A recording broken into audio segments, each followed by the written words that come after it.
புதிய உதயம் 91.2 சமுதாய வானொலி நிலையம். நேயர்கள் கேட்கவிருப்பது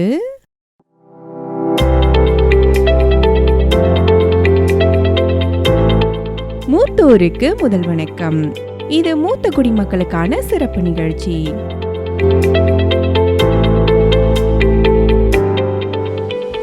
இந்திய அரசாங்கத்தின் சமூக நீதி மற்றும் அதிகாரமளித்தல் அமைச்சகம், இந்திய சமுதாய வானொலி கூட்டமைப்பு, மாநில சமூக நலத்துறை மற்றும் நமது புதிய உதயம் 91.2 சமுதாய வானொலி இணைந்து ஒலிபரப்பு செய்யும் நிகழ்ச்சிதான் மூத்தோருக்கு முதல் வணக்கம். இந்த நிகழ்ச்சி முற்றிலுமாக மூத்த குடிமக்களுக்கான நலத்திட்டங்கள் குறித்த விழிப்புணர்வு நிகழ்ச்சியாகும். மூத்தோருக்கு முதல் வணக்கம் நிகழ்ச்சியில் இதுவரை 22 அத்தியாயங்கள் வாயிலாக மூத்த குடிமக்களுக்கான நலத்திட்டங்கள் குறித்து பல தகவல்களை தெரிந்து கொண்டு வருகிறோம். அந்த வகையில் இன்று 23வது அத்தியாயத்தினை கேட்கலாம்.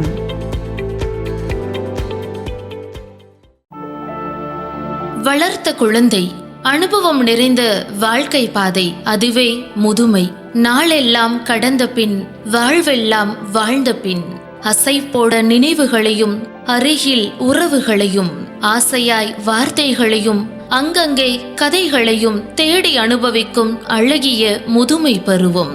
உடல் தளரும், உதடுகள் தடுமாறும், பார்வை குறையும், பழையவை மறையும். இருந்து வாழ்ந்த வாழ்க்கையை அசை போடும் நாட்கள் இவை. பிறந்து வளர்ந்து எல்லாம் நிறைவு பெறும் நேரம். பிறந்து வளர்ந்து எல்லாம் நிறைவு பெறும் நேரம். மீண்டும் பிறந்த குழந்தை பருவம். மீண்டும் பிறந்த குழந்தை பருவம். தூக்கி அணைத்து வளர்க்க முடியாவிடனும் எழுந்து செல்ல கை கொடுத்து உதவலாம். முழு நேரத்தையும் கொடுக்க முடியாவிடனும் முடிந்தவரை பேசி சிரித்து மகிழலாம். தூக்கி அணைத்து வளர்க்க முடியாவிடனும் எழுந்து செல்ல கை கொடுத்து உதவலாம். முழு நேரத்தையும் கொடுக்காவிடனும் முடிந்தவரை பேசி சிரித்து மகிழலாம். அளவில்லாமல் சேர்த்தாலும் அள்ளிக்கொண்டு போவது ஒன்றுமில்லை. அளவில்லாமல் சேர்த்தாலும் அள்ளிக்கொண்டு போவது ஒன்றுமில்லை. கிடைத்த நேரத்தில் அன்பை கொஞ்சம் பகிர்ந்தால் குறைய போவது ஒன்றுமில்லை. கிடைத்த நேரத்தில் அன்பை கொஞ்சம் பகிர்ந்தால் குறைய போவது ஒன்றுமில்லை. முதியோர் நலன் பேணுவோம், சமுதாய நலன் காப்போம். ஒரு காலத்துல நமக்காக ஓயாமல் ஓடியாடி தன்னலம் கருதாம உழைச்சவங்க நம்ம தாத்தா, பாட்டி, அம்மா, அப்பா. அது மட்டும் இல்லாம அவங்க நமக்கு என்னெல்லாம் நல்லது செய்யணுமோ அதையுமே பார்த்து பார்த்து செஞ்சாங்க. நாம தனிமையில இருக்க கூடாதுன்னு நினைச்சு நம்ம கூடவே இருந்து கதைகள் சொல்லி செல்லம் காட்டி வளர்த்தாங்க. இன்னைக்கு அவங்க நம்ம எல்லாருக்கும் குழந்தைகள் மாதிரி. அந்த குழந்தைகளை நாம தனிமையில தவிக்க விடுறோம், கவனிக்க மறந்துடுறோம். பல வயசானவங்க இது போல பல இன்னலுக்கு ஆளாகிறாங்க. அப்படிப்பட்ட முதியவர்கள் அவங்களோட கடைசி காலத்துல நல்லபடியா இருக்கணும்ன்றதுக்காக மத்திய சமூக நீதி மற்றும் அதிகாரம் அளித்தல் அமைச்சகம், இந்திய சமுதாய வானொலிகள் கூட்டமைப்பு இணைஞ்சு வழங்குற நிகழ்ச்சி தான் மூத்தோருக்கு முதல் வணக்கம் நிகழ்ச்சி. வாங்க நிகழ்ச்சிக்குள்ள போகலாம். மூத்தோருக்கு முதல் வணக்கம். மூத்தோருக்கு முதல் வணக்கம். முதியோர் நலன் பேணுவோம், சமுதாய நலன் காப்போம்.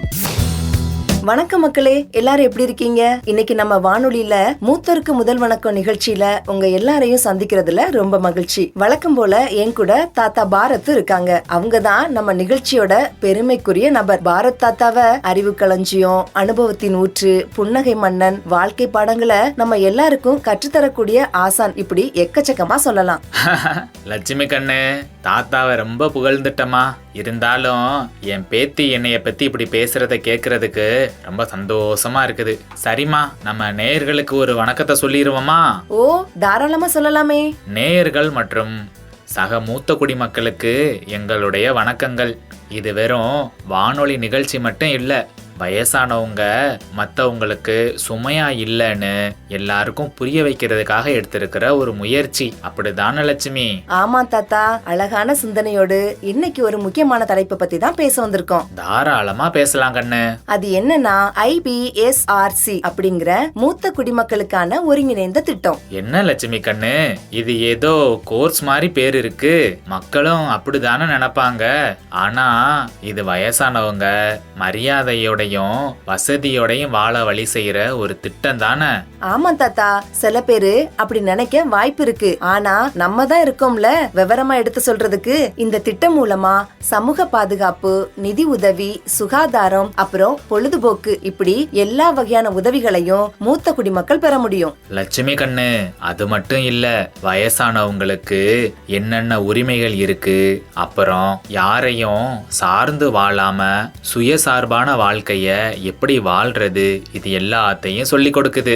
சூப்பர் தாத்தா, இன்னும் நிறைய விஷயங்கள் இருக்கு இந்த திட்டத்துல. அத பத்தி தான் நம்ம விரிவா பேச போறோம். அப்புறம் லட்சுமி கண்ணு, இன்னைக்கு தாத்தா உனக்கு ஒரு கதை கொண்டு வந்திருக்கிறேன், சொல்லவா? சொல்லுங்க தாத்தா, அப்படி என்ன கதை? அது ராம்நாத் அப்படின்ற ஒரு தாத்தாவோட கதை. ராம்நாத் ஒரு காலத்துல தனிமையில ரொம்ப சோகமா இருந்தாரு. அரசோட மூத்த குடிமக்களுக்கான ஒருங்கிணைந்த திட்டம் மூலமா அவரோட வாழ்க்கையே தலைகீழா மாறி போச்சு. அத பத்தின ஒரு அற்புதமான கதை தான் இது லட்சுமி கண்ணு. அது எப்படி தாத்தா மாறுச்சு? சொல்லுங்க சொல்லுங்க, அந்த கதையை கேட்க ரொம்ப இன்ட்ரெஸ்டா இருக்கு. சொல்லுறேன். ராம்நாத்துக்கு 72 வயசு இருக்கும். நல்ல உழைப்பாளி, சுறுசுறுப்பான மனுஷன். அவரோட இளமை காலத்துல அசராம கடினமா உழைச்சவரு. அப்படி ராத்திரி பகலா உழைச்சு தன்னோட குழந்தைங்களுக்கு நல்ல படிப்பை கொடுத்தாரு. அவங்க உயர்வான இடத்தை அடைய உதவுனாரு. அப்படியே காலம் உருண்டு போச்சு. திடீர்னு ஒரு நாள் ராம்நாத்தோட மனைவி இறந்து போயிட்டாங்க. அதுக்கப்புறம் நம்ம ராம்நாத்தோட வாழ்க்கையே இருளடைஞ்ச மாதிரி ஆயிருச்சு. அப்புறம் ராம்நாத் தாத்தா என்ன ஆனாரு? ஒரு காலத்துல கலகலன்னு இருந்த மனுஷன். அவர் இருந்தா வீடே அப்படி பூத்து போயிருக்கும். இப்ப அந்த வீடே களை இழந்து போய் என்னமோ மாதிரி இருக்கு. அவரும் தனிமையில கிடந்து பாவம் ரொம்ப கஷ்டப்படுறாரு. அவரோட வாழ்நாள் முழுசையும் யாருக்காக அர்ப்பணிச்சாரோ அவங்க எல்லாருமே அவரை தனியா விட்டுட்டு போயிட்டாங்கம்மா. ஏன் தாத்தா, ராம்நாத் தாத்தாவோட குழந்தைங்களுக்குலாம் என்னாச்சு? ஏன் அவங்கெல்லாம் பாத்துக்க மாட்டாங்களா? அவரோட மகனும் மகளும் வேலைக்காக வெளிநாடு போயிட்டாங்க. எப்பவாச்சும் தோணுச்சுன்னா வீடியோ கால் பண்ணி பேசுவாங்க. அப்புறம் ஏதாவது பண்டிகை வந்துச்சுன்னா பரிசுகளை அனுப்புவாங்க. அப்படியா தாத்தா? ஆமாமா, என்னதான் பந்தமும் பாசமும் நேரா பார்த்து பேசுற மாதிரி இருக்காதுல்லம்மா. ஒரு காலத்துல காலையில சாப்பிடும் போதே மொத்த குடும்பமும் ஒன்னா உட்காந்து கலகலப்பா பேசிக்கிட்டே சிரிச்சு சிரிச்சு சாப்பிடுவாங்க. இப்ப பாவம் அந்த மனுஷன் ஒரு டீ போட்டு அவரே குடிக்கிறாரு. அதுவே அவருக்கு விஷம் மாதிரி உள்ள இறங்குது. அவ்வளவு வெறுமையா இருக்காரு மனுஷன். தனிமை ஒரு மனுஷனை கொஞ்சம் கொஞ்சமா கொன்னுக்கிட்டே வந்துரும்மா. உண்மைதான் தாத்தா, வயசானவங்களோட தனிமை ரொம்ப ரொம்ப கொடுமையா இருக்கும். இத நிறைய மக்கள் புரிஞ்சுக்கவே மாட்டேங்கிறாங்க. தனிமை நம்ம ராம்நாத்தோட வாழ்க்கையில ஒரு முக்கியமான அங்கமா மாறிடுச்சு. காலையில எந்திரிச்சு கோயிலுக்கு போவாரு. கொஞ்ச தூரம் நடந்துட்டு அப்புறம் கொஞ்ச நேரம் டிவி பார்ப்பாரு. சாயங்காலம் வந்ததும் மறுபடியும் தனிமையா தான் இருக்கணும். இப்படியே போக்கிட்டு இருந்துச்சுமா நம்ம ராம்நாத்தோட வாழ்க்கை. ஆனா அன்னைக்கு ஒரு நாள் அந்த அற்புதம் நடந்துச்சு. என்ன அற்புதம் தாத்தா? ராம்நாத்தோட பக்கத்து வீட்டுக்காரர் சர்மா, அவர் ஒரு சமூக சேவகர். ஒரு நாள் ராம்நாத்தை பார்க்க வந்தாரு. ராம்நாத் தனிமையில கஷ்டப்படுறத தெரிஞ்சுக்கிட்டு அவருக்கு அரசோட மூத்த குடிமக்களுக்கான ஒருங்கிணைந்த திட்டம் பத்தி விரிவா எடுத்து சொன்னாரு. அதாவது தனிமையில தவிச்சுக்கிட்டு இருக்கக்கூடிய வயசானவங்களுக்காக கொண்டு வரப்பட்ட திட்டம் தான் அது. அந்த திட்டம் மூலமா வயசானவங்க பகல் நேரத்துல சந்திச்சு பேசுறதுக்கு நிறைய மையங்கள் ஏற்படுத்தப்பட்டிருக்கு. உங்க விருப்பப்படி அங்க போய் சந்தோஷமா இருக்கலாம்னு சொன்னாரு. அப்புறம் என்னாச்சு? ஐயையோ, இந்த வயசான காலத்துல நான் அங்க வந்து என்ன செய்ய போறேங்க? இந்த கடைசி காலத்தை அப்படியே சாமி கும்பிட்டுக்கிட்டே போக வேண்டியதான். எல்லாத்தையும் அந்த கடவுள் பாத்துக்கிருவாரு அப்படின்னு சொல்லி போக மாட்டேன்ட்டாரு. அப்படியா தாத்தா? ஆனாலும் நம்ம சர்மா விடுற மாதிரி இல்ல. நம்ம எல்லாரையும் கடவுள் தான் பாத்துக்கிறாரு, அதுல எந்த சந்தேகமும் இல்ல.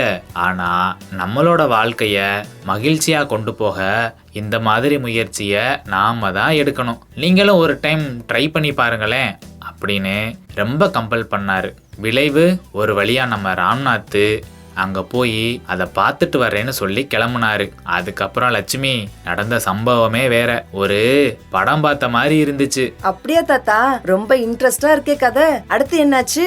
அந்த மூத்தோர் பராமரிப்பு மையத்துக்குள்ள போனதும் அப்படியே அவரு தகச்சு போய் நின்னுட்டாரு. பல வருஷமா அந்த மாதிரி சூழ்நிலையே உணராத மனுஷன் அதெல்லாம் பார்த்ததும் அவரோட கண்ணுல இருந்து அப்படியே தாரதாரையா கண்ணீர் வந்துருச்சு லட்சுமி. என்ன தாத்தா சொல்றீங்க? கண் கலங்குனாரா? அப்படி என்னதான் அந்த தாத்தா பார்த்தாங்க? அங்க கொஞ்சம் பேரு சுவாரஸ்யமா பேசிக்கிட்டு இருந்தாங்க, கொஞ்சம் பேரு சீட்டு விளையாடிக்கிட்டு இருந்தாங்க, கொஞ்சம் பேரு பாட்டு கேட்டுக்கிட்டு இருந்தாங்க, கொஞ்சம் பேரு யோகா பண்ணிக்கிட்டு இருந்தாங்க.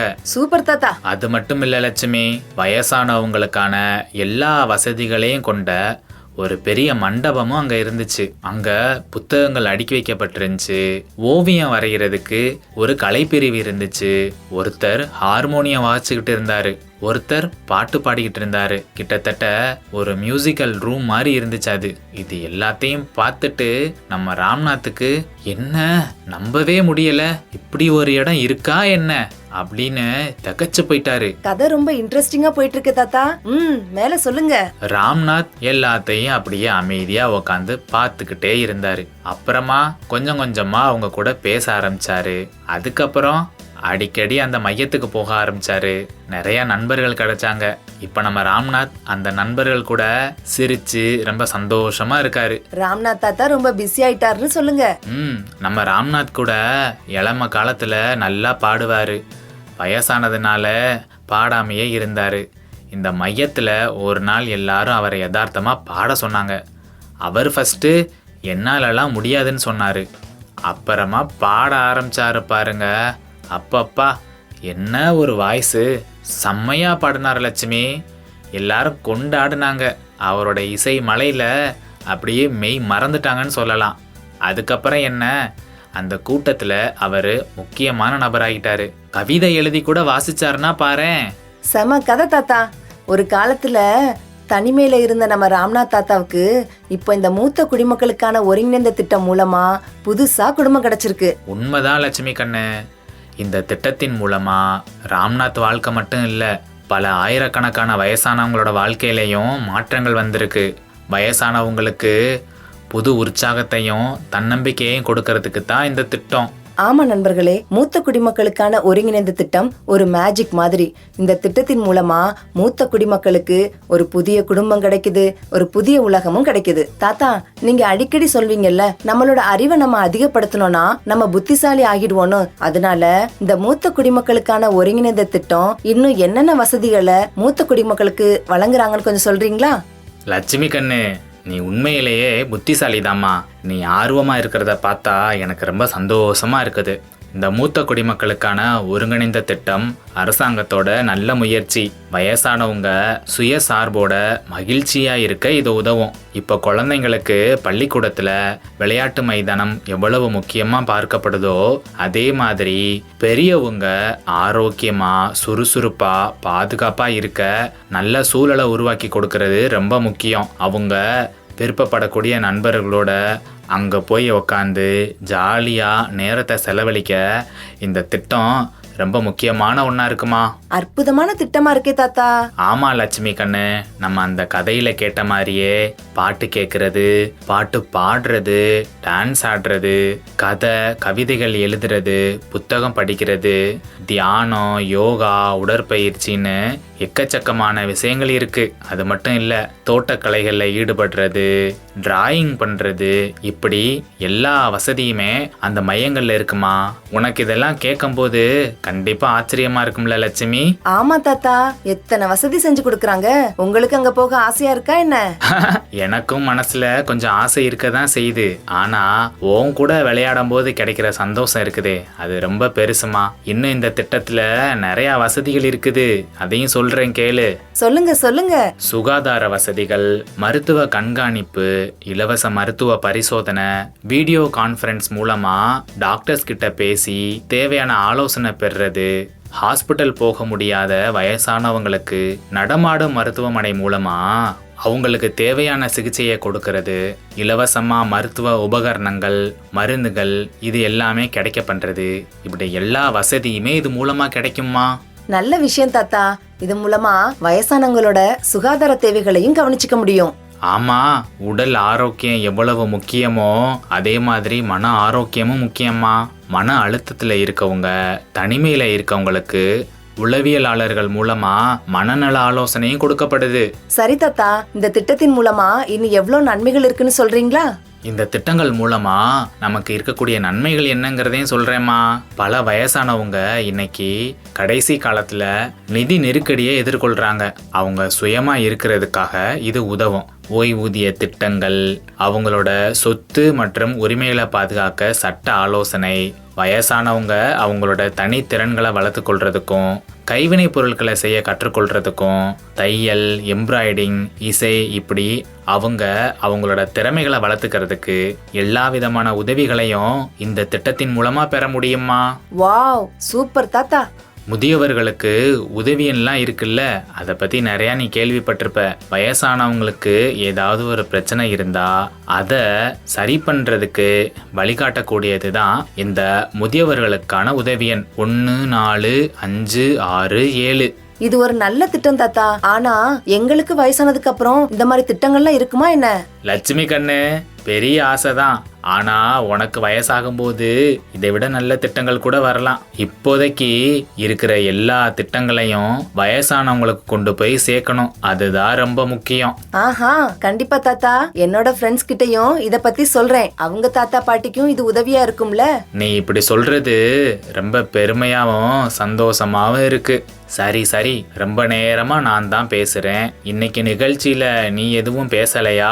தாத்தா, இன்னைக்கு என்கிட்ட 2 கதை இருக்கு. வாழ்க்கையில கஷ்டப்படுற 2 வயசானவங்களோட கதை. ஓகே கண்ணு, தாத்தா கேட்க ரெடியா இருக்கேன். ஃபர்ஸ்ட் கதை அனிதா தேவியோடது. அவங்களுக்கு வயசு ஒரு 68 இருக்கும். அவங்க இப்ப சென்னையில தான் வாழ்ந்துட்டு இருக்காங்க. அவங்களோட கணவர் இறந்துட்டாரு.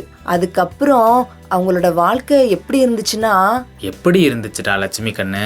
தாத்தா, அனிதா பாட்டியோட பசங்களுக்குலாம் கல்யாணம் ஆனதுக்கு அப்புறம் அவங்க எல்லாருமே அவங்களோட பிள்ளைகளை பாத்துக்கிறதுலயும் வேலைக்கு போறதுலயுமே கவனமா இருந்துட்டாங்க.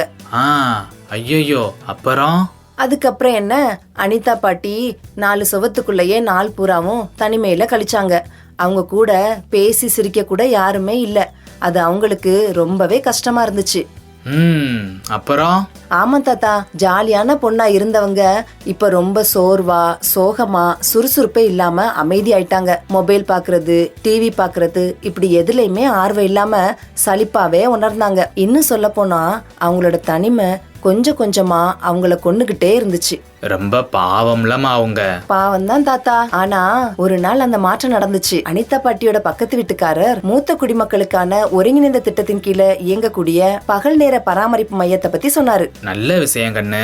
வயசானவங்க தனிமைய உணரக்கூடாதுன்னு அந்த மையத்துல கற்பனை செஞ்சு பார்க்க முடியாத அளவுக்கு வசதிகள்லாம் இருக்கிறத பத்தி சொன்னதும் அப்படி இல்லாமா இருக்கும் அப்படின்னு அவங்களால நம்பவே முடியல தாத்தா.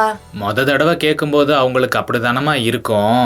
ஆமா தாத்தா, அவங்க சுத்தமா நம்பாம அட போங்கப்பா இதெல்லாம் நம்புற மாதிரியா இருக்குன்னு சொல்லிட்டு முடியாதுன்னு சொல்லிட்டாங்க. அனிதா பாட்டி, நீங்க ஒரு தடவை வந்து பாருங்க, உங்களுக்கு பிடிக்கலனா நீங்க திரும்பி வந்துடலான்னு சொன்னாரு அந்த பக்கத்து வீட்டுக்காரர். அப்புறம் போனாங்களா என்னமா? ஒரு வழியா போனாங்க தாத்தா. அங்க போனதும் அவங்க கண்ட காட்சிய அவங்களாலேயே நம்ப முடியல. அங்க அவங்க வயசுல இருக்கிற சில பேரு சிரிச்சு பேசிட்டு அரட்டை அடிச்சுட்டு இருந்தாங்க. சில பேரு விளையாடிட்டு இருந்தாங்க. சில பேரு பாட்டு பாடிட்டும் பாட்டு கேட்டுட்டும் இருந்தாங்க. இன்னும் சில பேரு கையில டீ கப்போட பழைய சினிமா படங்களை பார்த்துட்டு இருந்தாங்க. லட்சுமி கண்ணு, நீ சொல்ற கதை ரொம்ப இன்ட்ரெஸ்டா போய்கிட்டு இருக்கு. மேல சொல்லு மேல சொல்லு. அனிதா பாட்டிக்கு இதெல்லாம் உண்மைதானான்னு நம்புறதுக்கே கொஞ்சம் நேரம் ஆயிட்டு. அதுக்கப்புறம் கொஞ்சம் கொஞ்சமா எல்லார்கிட்டையும் சகஜமா பேச ஆரம்பிச்சாங்க. Super super. அப்புறம் என்ன, அவங்க குடும்பம் அதான்னு ஆகி போயிடுச்சு. அவங்களோட தனிமையும் பறந்து போயிடுச்சு, ரொம்ப மகிழ்ச்சியாவும் இருந்தாங்க. லட்சுமி கண்ணு, சூப்பரான மாற்றம்ல இது. கண்டிப்பா அவங்க சந்தோஷப்பட்டிருப்பாங்க. சரி சரி, கதை முடிஞ்சிருச்சா? தாத்தா, 2வது கதைய சொல்லவா? சொல்லுமா, அதையும் கேட்டுருவோம். தாத்தா, இந்த கதை கந்தசாமி தாத்தாவை பத்தி. வயசான காலத்துல நிறைய பேரை பாத்தீங்கன்னா காசு இல்லாம கஷ்டப்படுவாங்க. அன்றாட செலவுக்கு கூட அவங்க கிட்ட காசு இருக்காது. அது என்னமோ உண்மைதான் லட்சுமி கண்ணு. கந்தசாமி தாத்தாவுக்கு 75 வயசு ஆகுது. அவரு ஓய்வு பெற்ற ஒரு அரசு ஊழியர். வாழ்நாள் முழுவதும் கடினமா உழைச்சவரு. அவரோட பென்ஷன் பணத்துல தான் வாழ்ந்துட்டு வந்தாரு. அப்புறம் என்ன? இப்போ பிரச்சனை என்னன்னா, அவரோட பென்ஷன் சரியா அவருக்கு வரதில்ல. அம்மாடியோ, இது எவ்வளவு பெரிய பிரச்சனை.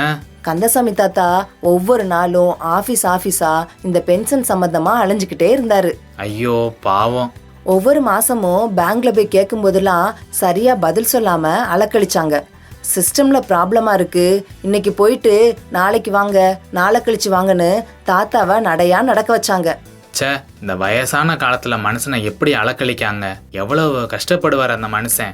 ஆமா தாத்தா, கந்தசாமி தாத்தாவோட வாழ்வாதாரமே அந்த பென்ஷனை தான் நம்பி இருந்துச்சு. இப்படி ஒரு சம்பவம் நடக்கவும் மனுஷன் நொந்து போயிட்டாரு. பின்ன இருக்காதாமா? கந்தசாமி தாத்தா வாழ்க்கை செலவுக்கு பணம் இல்லாம ரொம்ப கஷ்டப்பட்டாங்க. அப்பதான் யாரோ ஒருத்தங்க முதியோர் உதவி என்னான 145667 பத்தி சொன்னாங்க.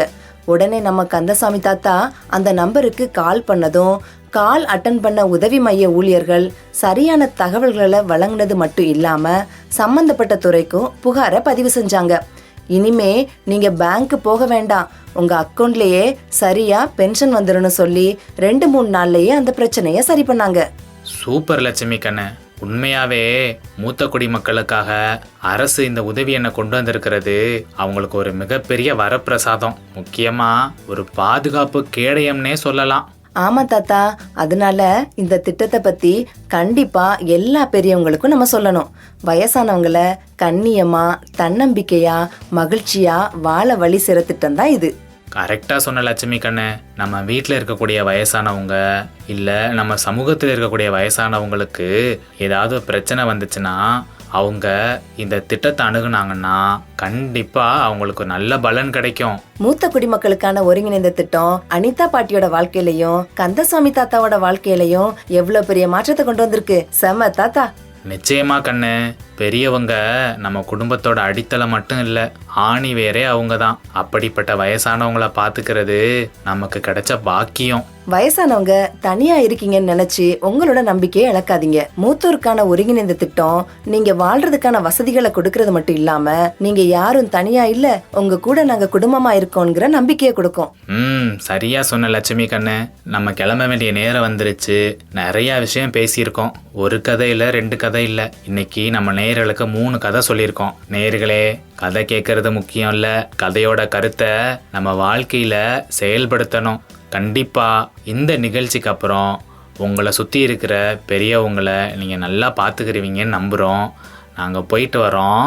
ஆமா, தாத்தா சொன்ன மாதிரி பெரியவங்களோட அன்பா பழகுங்க, அவங்களுக்காக டைம் ஸ்பெண்ட் பண்ணுங்க, அவங்களோட கதைகளை கேளுங்க. மூத்தோருக்கு முதல் வணக்கம். மூத்தோருக்கு முதல் வணக்கம். முதியோர் நலன் பேணுவோம், சமுதாய நலன் காப்போம். அனைவருக்கும் வணக்கம்.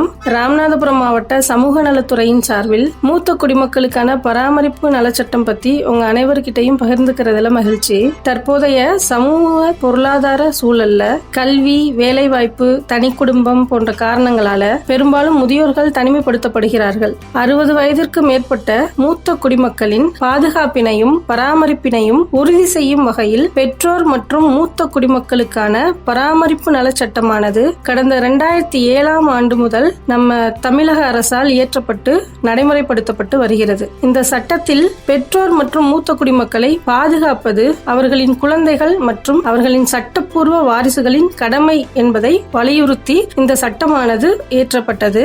இந்த சட்டத்தோட தனிச்சிறப்பு என்னன்னு பார்த்தோம்னா, மூத்த குடிமக்களின் சொத்துக்களை இனாமாக பெற்றுக்கொண்டு தங்களது வாரிசுகளால் கைவிடப்படும் மூத்த குடிமக்கள் இச்சட்டத்தினை பயன்படுத்தி தங்களது வாரிசுகளுக்கு இனாமாக எழுதி கொடுத்த சொத்துக்களை மீட்பதற்கும் வழிவகை உள்ளது. இச்சூழலை சந்திக்கும் மூத்த குடிமக்கள் தங்களது பகுதியைச் சேர்ந்த வருவாய் கோட்ட அலுவலகத்தை தொடர்பு கொண்டு பயன்பெறவும். நன்றி.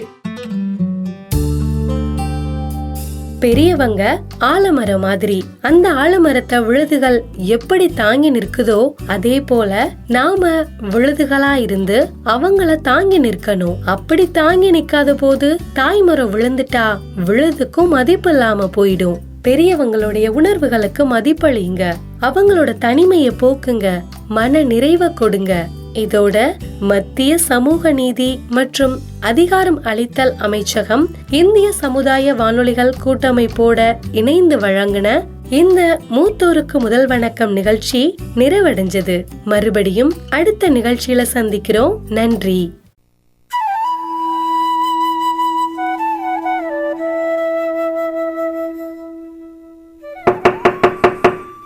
யாருப்பா அது காலங்காத்தாலே கதவை தட்டுறது? அட என்ன கமலாக்கா, நீங்க எங்க வீட்டுக்குலாம் வந்திருக்கீங்க? சித்ரா, நம்ம தினமும் வாக்கிங் போவோம், என்ன 10-15 நாள் ஆளே காணோம். அதை ஏன்கா கேக்குறீங்க? இப்பெல்லாம் நடக்கவே முடியல. வயசு ஆக ஆக முட்டி வலிக்குது, நடக்கவே ரொம்ப கஷ்டமா இருக்கு. நீயும் பேசாம என்ன மாதிரி ஒரு வாக்கர் வாங்கிட வேண்டியதானே? அப்போ நம்ம 2 பேரும் ஒன்னா நிம்மதியா தினமும் வாக்கிங் போலாம்ல. வாக்கர் வாங்குற அளவு என்கிட்ட ஏதுக்கா காசு? இதுக்கு ஏன் வருத்தப்படுறீங்க பாட்டி? ராஷ்டிரிய வயோ ஸ்ரீ யோஜனா ஸ்கீம்ல ஜாயின் பண்ணுங்க. அது என்னமா ஸ்கீம்? அப்படின்னா என்ன? இந்திய அரசின் கணக்கெடுப்பின்படி நம்ம நாட்டுல இருக்கக்கூடிய மூத்த குடிமக்கள்ல 70% பேரு வயது சார்ந்த உடல் குறைபாடுகளால பாதிக்கப்படுறாங்கன்னு சொல்றாங்க. இவங்கள வறுமை கோட்டுக்கு கீழே இருக்கிறவங்க அல்லது மாதம் 15 ரூபாய் வரை வருமானம் ஈற்றவங்களா இருந்தாங்கன்னா அவங்களுக்கு வாக்கிங் ஸ்டிக், ஊன்றுகோல், வாக்கர், காது கேளாதோர் பயன்படுத்துற இயந்திரம், நன்கொடை, கண்ணாடி, வீல் சேர், மடிப்பு நாற்காலி, முழங்கால், முதுகெலும்பு, கழுத்து வலிகளுக்கு பயன்படுத்தக்கூடிய பெல்ட் மாதிரியான லைஃப் சப்போர்ட்டிங் எக்யூப்மெண்ட்ஸ்லாம் இலவசமா ராஷ்டிரிய வயோ ஸ்ரீ யோஜனா ஸ்கீம் மூலியமா வழங்கிட்டு வராங்க பாட்டி. ரொம்ப உபயோகமா இருக்கே. இத நான் எப்படிமா வாங்குறது? ஏற்கனவே இதனால யாராச்சும் பயனடைஞ்சிருக்காங்களா? ராஷ்டிரிய வயோ ஸ்ரீ யோஜனா ஸ்கீம் இந்திய அரசின் சமூக நீதி மற்றும் அதிகாரமளித்தல் அமைச்சகம் செயல்படுத்துறாங்க. இதனால 3,60,175 முதியவர்களுக்கு முகாம்கள் அமைச்சு நான் சொன்ன எக்யூப்மெண்ட்ஸ் கொடுத்திருக்காங்க பாட்டி. இந்த முகாம்ல சேர உங்க Aadhaar card, PAN card, ration card, வருமான சான்றிதழ் எல்லாம் கொடுக்கணும் பாட்டி. இந்த ஸ்கீம்ல இலவசமா பதிவும் செய்யலாம். அதுக்கு www.socialjustice.gov.in அப்படின்ற இணையதளத்துல நீங்க போய் பதிவு செய்யலாம். இதை விட சுலபமா நீங்க என்ன பண்ணலாம்னா 14567 அப்படின்ற எல்டர் லைன் நம்பருக்கு ஒரு கால் பண்ணா போதும் பாட்டி. உங்களால உடனே பதிவு செய்ய முடியும். அட, ரொம்ப நல்ல தகவலா இருக்கேம்மா. நானும் ஒரு வாக்கர் வாங்கி கமலாக்காவோட தினமும் வாக்கிங் போக போறேன். ராஷ்டிரிய வயோ ஸ்ரீ யோஜனா ஸ்கீம்னால நீங்களும் பயனடைங்க. மூத்தோர்களுக்கு உரிமைகளும் மரியாதையும் கூடிய வாழ்வை அளிக்க தவறாமல் கேளுங்கள் மூத்தோருக்கு முதல் வணக்கம். இந்நிகழ்ச்சியை வழங்குவோர் இந்திய அரசின் சமூக நீதி மற்றும் அதிகாரமளித்தல் அமைச்சகம், கம்யூனிட்டி ரேடியோ அசோசியேஷன்.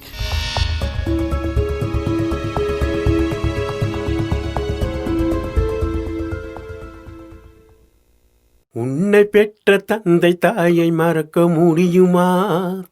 நீர் முதியோர் இல்லத்தில் சேர்ப்பதை ஏற்க முடியுமா? உன்னை பெற்ற தந்தை தாயை மறக்க முடியுமா? நீ முதியோர் இல்லத்தில் சேர்ப்பதை ஏற்க முடியுமா? 10 மாசம் உன்னை சுமந்து பெற்ற தாயடா, உன்னை தோளின் மீதும் நெஞ்சின் மீதும் போட்ட தந்தையடா. 10 மாதம் உன்னை சுமந்து பெற்ற தாயடா, உன்னை தோளின் மீதும் நெஞ்சின் மீதும் சுமந்த தந்தையடா. அன்பை மறந்து அறிவை இழந்து நீயும் போரியடா, அன்பை மறந்து அறிவை இழந்து நீயும் போரியடா. உன்னை பெற்ற தந்தை தாயை மறக்க முடியுமா? நீ முதியோர் இல்லத்தில் சேர்ப்பதை ஏற்க முடியுமா? பட்டினியாய் கிடந்தாலும் பாலை கொடுத்தவள், நீ பசியாரும் இன்பத்திலே தன்னை மறந்தவள். பட்டினியாய் கிடந்தாலும் பாலை கொடுத்தவள், நீ பசியாரும் இன்பத்திலே தன்னை மறந்தவள். துன்பம் வந்த போதினிலும் துணிந்து வளர்த்தவள், துன்பம் வந்த போதினிலும் துணிந்து வளர்த்தவள். எந்த நோய் நொடிகள் வந்த போதும் உன்னை காத்தவள், அந்த நோய் நொடிகள் வந்த போதும் உன்னை காத்தவள். உன்னை பெற்ற தந்தை தாயை மறக்க முடியுமா? நீ முதியோர் இல்லத்தில் சேர்ப்பதை ஏற்க முடியுமா? உன்னை படிக்க வைக்க இரவும் பகலும் உழைத்த தந்தையடா, நீ வேலை வாங்க பல லட்சம் கொடுத்த தந்தையடா. உன்னை படிக்க வைக்க இரவும் பகலும் உழைத்த தந்தையடா, நீ வேலை வாங்க பல லட்சம் கொடுத்த தந்தையடா.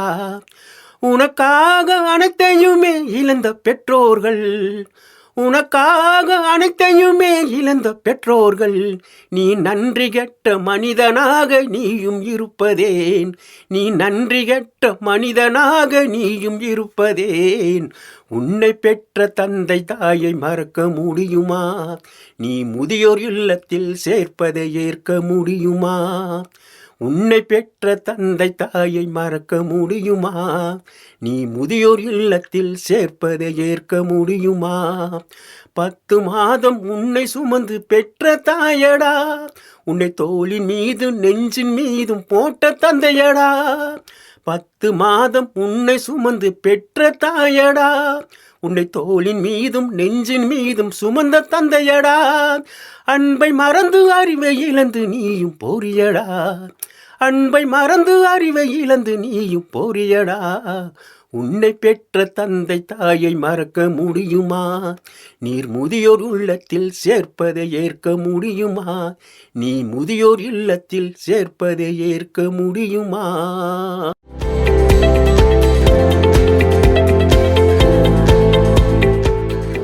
இதுவரை மூத்தோருக்கு முதல் வணக்கம் நிகழ்ச்சியின் 23வது அத்தியாயத்தில் மூத்த குடிமக்களுக்கான நலத்திட்டங்கள் குறித்து பல பயனுள்ள தகவல்களை தெரிந்து கொண்டோம். மேலும் இது போன்ற பல பயனுள்ள தகவல்களை தெரிந்து கொள்ள தவறாமல் கேளுங்கள் மூத்தோருக்கு முதல் வணக்கம். நன்றி நேயர்களே.